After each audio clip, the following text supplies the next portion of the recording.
Bueno, muchas gracias por la invitación. Yo soy Gonzalo Violás, trabajo en el Hospital Británico y voy a hablarles de las fracturas del antebrazo en los adultos, en cuanto a generalidades y tratamiento. Bien, el antebrazo está formado por el cúbito y el radio, y junto a la articulación radiocubital proximal y distal y la membrana interósea, conforman una unidad funcional. Es una estructura única en el esqueleto que es la encargada de la pronación y la supinación de la mano. De ese modo tenemos que tomarlo como un segmento articular, no solo como dos huesos largos. Las fracturas del antebrazo son frecuentes, pueden presentarse cerradas, expuestas, pueden producirse por caídas de propia altura o accidentes de alta energía. Dentro de la evaluación inicial siempre tenemos que sospechar la posibilidad de un síndrome compartimental, siendo el segundo sitio después de la pierna en presentación, y tenemos que hacer una evaluación neurovascular completa. Para el análisis imagenológico utilizamos las radiografías de frente y de perfil del antebrazo, incluyendo siempre la muñeca y el codo para la evaluación. Con eso es suficiente. Así vamos a tener distintos patrones de fracturas. Vamos a tener fracturas diafisarias que pueden aparecer en ambos huesos, fracturas aisladas en el cúbito, fracturas aisladas en el radio, fracturas luxaciones como la de Galeazzi, que es la fractura diafisaria del radio junto a la luxación radiocubital distal, o fracturas luxaciones de Monteggia, que son las fracturas diafisarias del cúbito junto a la luxación radiocubital proximal. En cuanto a las fracturas de ambos huesos del antebrazo, son frecuentes y van a respetar el mismo patrón de fractura que el resto de los huesos largos. Así podemos tener fracturas simples, con trazos transversos u oblicuos, o fracturas complejas, con terceros fragmentos, fracturas segmentarias o fracturas con minutas.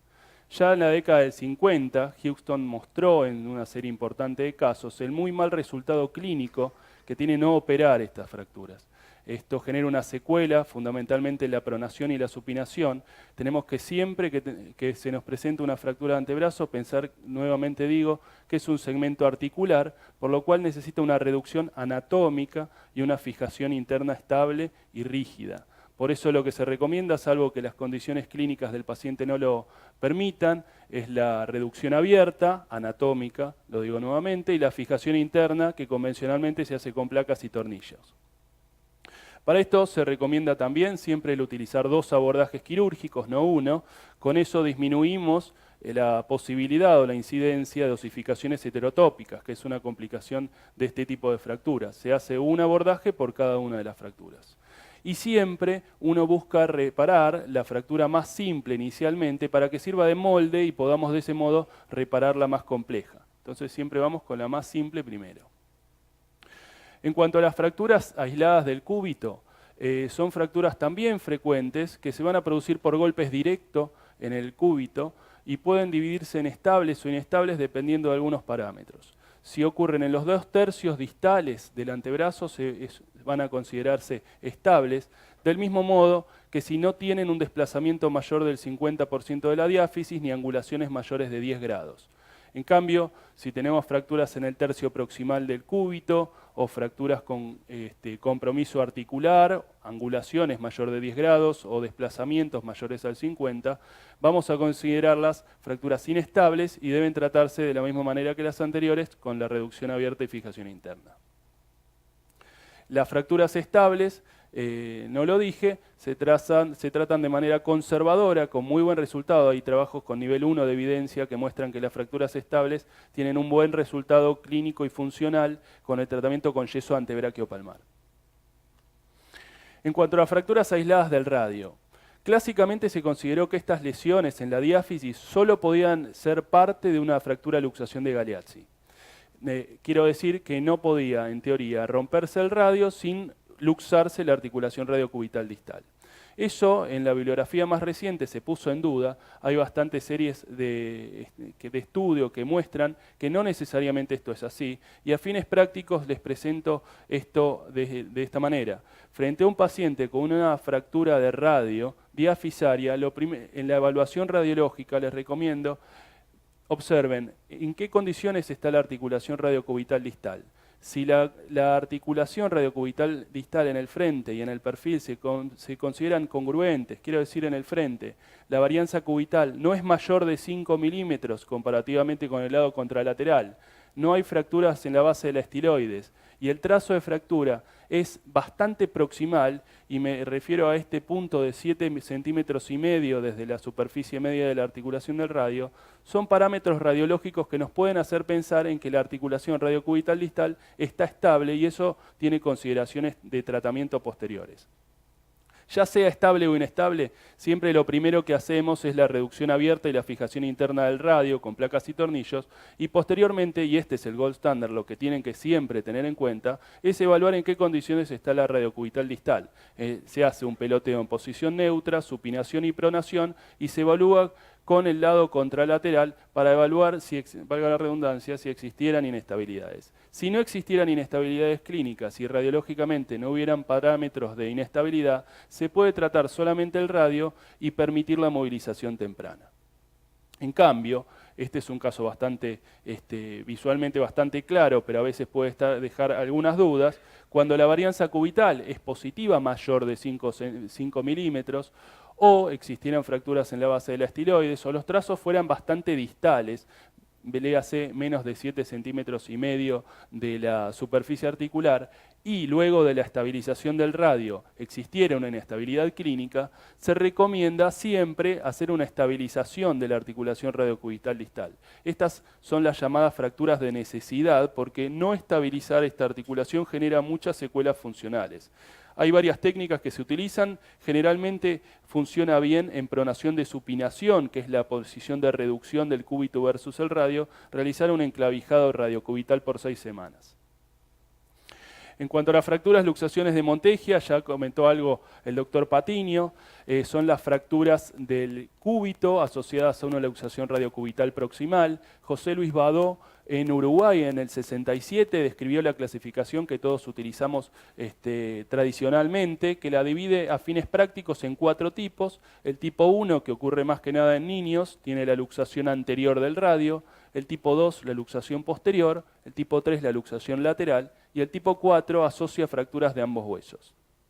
A su vez, como también mostró el doctor Patiño, las luxaciones posteriores del radio fueron subdivididas por el doctor Jesse Jupiter en 4 subtipos. Son fracturas luxaciones que ocurren fundamentalmente en adultos y son muy inestables. Esto es importante tenerlo en cuenta. Particularmente, este grupo, que es el 1A y el 1D, que tiene asociadas fracturas en la apófisis coronoides. Esa apófisis, que muchas veces pasa desapercibida en el examen inicial si uno no busca la lesión, es la clave de que el fulcro entre el cúbito y el húmero se mantenga. No estabilizar este sitio al tratar estas fracturas va a generar la flexión de esta fractura y por ende va a reluxarse el radio. Y es importante saberlo porque tal vez uno interpreta que está todo bien y se sigue saliendo, se sigue saliendo, se sigue saliendo, y es tal vez por no haber fijado la coronoides. En términos generales, para todas estas fracturas luxaciones, lo que se realiza es el tratamiento quirúrgico mediante la reducción abierta y fijación interna rígida del cúbito, y haciendo una correcta reducción y correcta fijación del cúbito. En la gran mayoría de los casos, salvo alguna interposición de tejido, se va a reducir también el radio y no es necesario estabilizarlo. En cuanto a los abordajes, para el radio están descritos el abordaje anterior, que es la vía de Henry, que todos han escuchado, y la vía posterolateral de Thompson, y para el cúbito la vía posterior directa. En cuanto al abordaje de Henry, que es por archiconocido, el antebrazo se coloca en supinación, se hace una marcación en el tendón del bíceps y en la apófisis estiloides del radio. Desde el borde lateral del bíceps hasta la apófisis estiloides del radio se hace la incisión cutánea, se busca el plano internervioso entre el supinador largo o brachioradialis y el flexor carpi radialis o palmar mayor. Una vez incidida la fascia, va a ser muy simple entrar en este plano, una vez y llevar hacia radial el supinador y hacia cubital el palmar mayor. Debajo de ese plano vamos a tener guías que tenemos que cuidar, que son la rama sensitiva del nervio radial, que está inmediatamente por debajo del brachioradialis, la arteria radial, que está inmediatamente radial o lateral al palmar mayor, y lo llevamos uno para cada lado. Hay ramitas colaterales, como ven acá, que hay que ir ligando y con eso alcanza para entrar en la parte media. En la porción proximal hay algo que es esencial reconocer y cuidar en este tipo de fracturas, que es la rama interósea posterior del nervio radial, que va a introducirse entre los vientres del músculo supinador corto, y seccionarlo va a generar una disfunción permanente del antebrazo, de la mano. Después de seccionar los músculos a demanda, vamos a tener este abordaje o esta visión del radio. En cuanto al abordaje posterior lateral de Thompson, utiliza el plano intermuscular entre el segundo radial y el extensor común de los dedos. Un parámetro de guía que se utiliza acá es el extensor largo del pulgar. Los puntos para la incisión cutánea son el epicóndilo y el tubérculo de Lister. Una vez abierto ese plano intermuscular, nos vamos a encontrar, acá tenemos de nuevo, como les decía, el extensor largo del pulgar, el supinador corto y el pronador redondo. En este plano es en el que incidimos el músculo a demanda para llegar al radio, y siempre tener cuidado con esto amarillito que es el nervio interóseo posterior. Nos va a permitir esta visión. Este abordaje tiene la ventaja particular en algunos casos, si es necesario el abordaje del radio muy proximal, tiene unos centímetros más de visión. En cuanto al abordaje que se utiliza para el cúbito, es muy simple, no me voy a detener demasiado. El cúbito es subcutáneo en todo su recorrido. Vamos a buscar olecranon, apófisis estiloides del cúbito, y la incisión es directa entre el cubital anterior y el cubital posterior, solo teniendo cuidado que a los 6 centímetros del pisiforme cruza la rama cutánea dorsal del nervio cubital y no conviene seccionarla.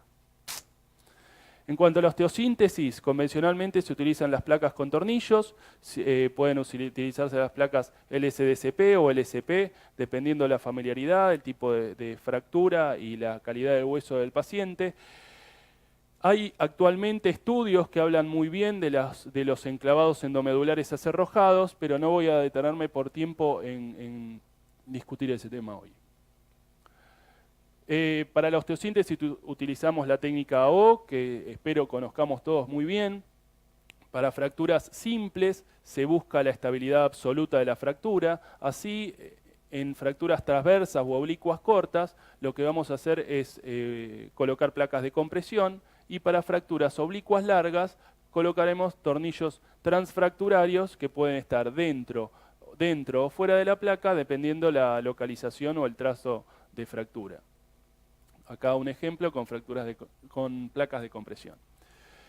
Por otro lado, tenemos las fracturas complejas, que ya describí, podrían ser segmentarias, a terceros fragmentos, en fin.